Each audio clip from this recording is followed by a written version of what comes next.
What is going on, guys? DBG here, and 2K just announced that there are going to be new bench boost packs in NBA 2K18 MyTEAM tomorrow. Well, as always, I never suggest to buy any of the theme packs. I do not think they're worth it, and I don't even think they're even close to being worth it.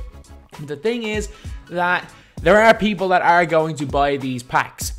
So when these cards come onto the market, they might be good to pick up. So more than likely the emeralds are going to be really cheap. The sapphires are going to be somewhat mid-priced. I'd say they're going to be a little bit more than the moment sapphires, but I don't think they'll be as much as the other sapphires because sapphires are gradually dropping in price, so some of them could be really good cards to pick up. So anyway, now let's get on to the emerald cards first. So it's K.C. Jones and Jared Jeffries. So K.C. Jones, as usual, is going to be an elite defender. Honestly, is going to be one of the best defensive cards in the game. It says here he's got gold defensive stopper, he's got defensive anchor, and 98 defensive consistency and on-ball defensive IQ. So he's going to be a lockdown defender. If I'm judging him by what his card was like, I think it's like 2K15, he was a silver as far as I know, or he was a gold in that game, but he would have been a gold in 2K14 where I would have used him a lot. This card is going to be like a slightly better version of a Patrick Beverley card. He's not going to be playing any offense whatsoever, but he is going to be an absolute beast of a defensive card and could be a really good card to have, especially with that 98 on-ball defensive IQ. If he does have something like 98 lateral quickness and a 98 steal, something along those lines, but he could be a beast. And one gold badge for an emerald is not bad at all. Jared Jeffries, an elite defender. So I honestly don't remember Jared Jeffries that well, to be honest. But he was a poor three-point shooter in his career, so I can't really imagine him being that good in that type of scenario. So I don't think he'll be a 3-and-D guy, but he does have gold defensive stopper and he is 6'8", so he could be quite a good card in the game. While there's definitely probably better cards, like it might be alright. So at least we got two good defensive cards. The K.C. Jones one definitely will be about 1k MT. If these guys will probably both actually be around 1k MT and could actually be steals because of how good they're going to be defensively.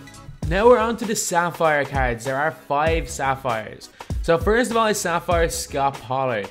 It says big body off the bench, the scraps or rebounds or runs pick and rolls to perfection. Use him to give your starting center a rest with a few high energy backup minutes. This card is going to basically just be high rebounder, not really going to be much shooting wise, going to be a decent enough defender, and is going to be one of those cards that's about 11k MT. So he's not going to be that great a card, to be honest.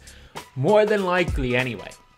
Scott Pollard, the years they've had him in, I think he was like a bronze in 2K13, and I'm not even sure if he's even been in NBA 2K MyTEAM since then. But again, this card could be alright, but very, very unlikely. We'll have to wait till the stats come out, but it's unlikely this card is that good. Now we've got Jamal Crawford. So Jamal Crawford, well known as a bench boost, 6-man extraordinaire. He's also well known as one of the best cards in NBA 2K.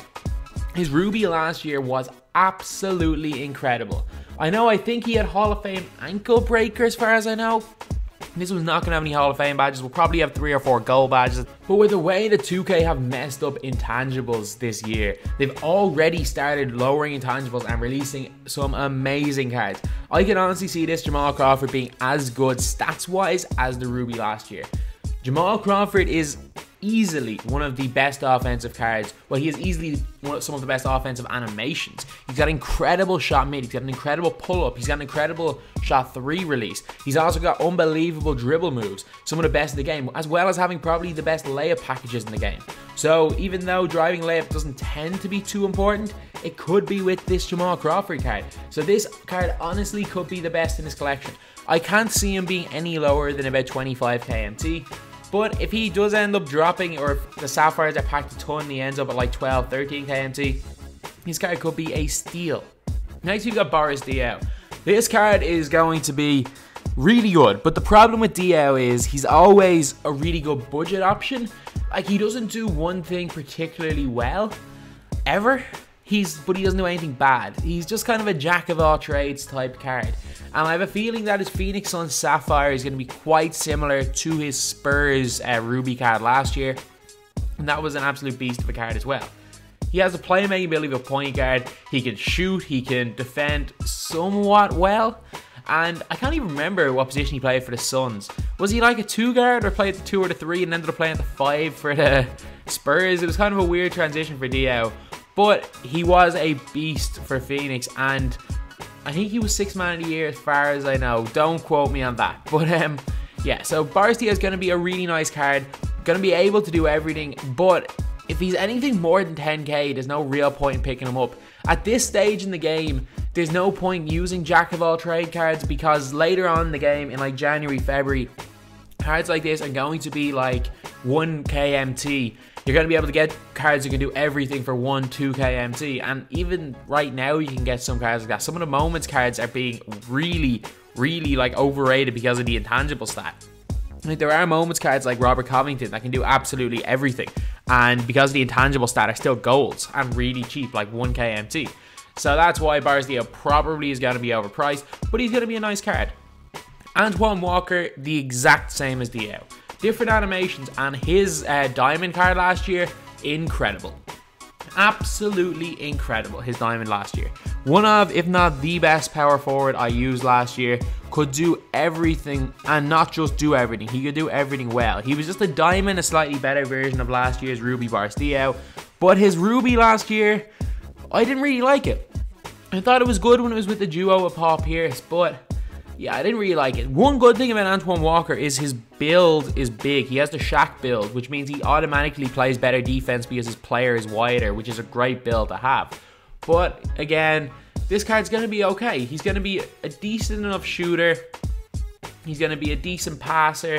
He's going to be a decent defender. He's going to be a decent in the post. He's just going to be overall just decent, I guess. Next, you've got Manu Ginobili.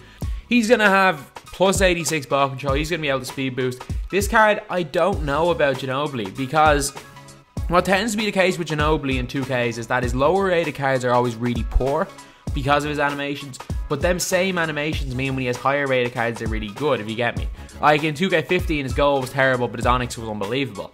Like, I'm not even making sense, because that's how confusing Manu Ginobili normally is to use in 2K.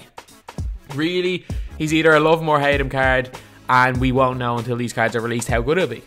Now we've got 3 Ruby cards. First of all is Scottie Pippen. And normally Ruby Scottie Pippens like last year aren't great. But the thing is that Scottie Pippen already has a Sapphire card, and they had such low intangibles in that Sapphire card that Sapphire ended up being like a hidden amethyst. So this Ruby is more than likely going to be like a hidden diamond. So that's why I think this Ruby is honestly going to be one of, if not the best Ruby so far in the game. Could be like Diamond LeBron James, or Ruby LeBron James and a hidden diamond, especially because it's an 89 overall, so it's 3 overall ratings higher than that Sapphire card. So however good his Sapphire is, I have a feeling the Ruby's going to be way better. So that could be really good. Next up is Kevin McHale. He was an all-star off the bench for the Celtics, one of the best 6 men of all time. Kevin McHale and 2K don't go well together. Back in the day, back in 2K14, to an extent 2K15, back in 2K13, when the post-game ruled all, Kevin McHale was a great card. You could dump it inside to him, he could score with a hook, he could score with a fadeaway, didn't have much of a mid-range game, didn't have any three-ball game, but that was before the days of center shooting threes dominating, and he has a high shot block rating, but not major athleticism, so he doesn't actually block that many shots, but overall was a good card. However, with 2K18, the fadeaway is underpowered, so is the post hook. Everything is pretty much underpowered in the post, except for shooting mids and threes and spacing the floor. So this Kevin McHale would have probably been a great player had it been released a couple of years ago, but in 2K18, sorry, Kevin McHale's Ruby is going to be poor. Even though he will be decent stats wise, what he's going to be good at doesn't really translate well to 2K anymore. Next, you've got Arvydas Sabonis, who could be the best center right now in NBA 2K18 MyTEAM. The thing is, you might be saying, oh, Sabonis isn't that good. He has incredible passing. It says here, playmaking skills of a point guard, which means he'll probably have gold dimer. Shooting him a shooting guard will easily have a 3-point rating of 85 plus. Will have a nice release, hopefully. He had a great release last year. Great in the post. While not too important, it's better to have it than not have it. And big thing, he's 7'3". So he's basically going to be a better Brook Lopez, who's Ruby, so he'll have way better stats, and 3 inches taller. So this card is going to be an absolute beast. It's going to be very, very pricey, very expensive, but it will be an absolutely incredible card. Now we have got the reward, and it's an Amethyst J.R. Smith. Smith won the 6th Man of the Year in 2013 season for the Knicks, averaging 18.1 points per game off the bench. But J.R. Smith is just, I don't know about this year. I don't like his release. I don't like his release this year. It should be really good, but I don't really know. I'm kind of iffy on this card, especially because although he does have Hall of Fame Deep Range Deadeye, which is a good badge to have, he doesn't have Hall of Fame Limitless Range apparently, which was why his Amethyst was so overpowered last year. He's going to be good with the ball. He's going to have good ball control. Hopefully he's able to speed boost, because for those people that do spend major money on the game, they deserve at least a good card.